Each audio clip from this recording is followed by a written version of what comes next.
Hello and welcome to QuickTipsTo. Today I'm going to show you how to get your fingerprint to work again on Android 13 phones. This can be useful if you can no longer unlock your screen using your fingerprint. To do this, go to Settings, scroll up, then tap on Security. Now tap on Fingerprint Unlock. Unlock your screen using your pattern or PIN. As you can see, I have one fingerprint, but it's currently not working, so I will remove it first. To do this, tap on the Delete icon, then Delete. Now tap on Add Fingerprint to add a new fingerprint. Now touch and hold the fingerprint sensor until you feel a vibration.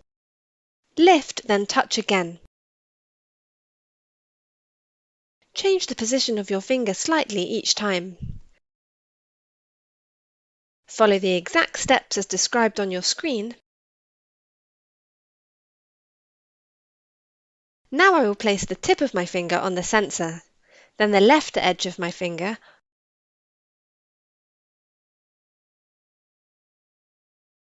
finally the right edge of my finger.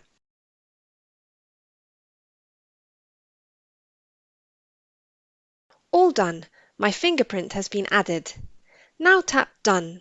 You can repeat the same steps to add a different finger, which can be useful if the first fingerprint doesn't work. A simple way to get your fingerprint to work again on Android 13 phones. If you have any questions, please leave a comment below the video. With QuickTipsTo, knowledge has no limits.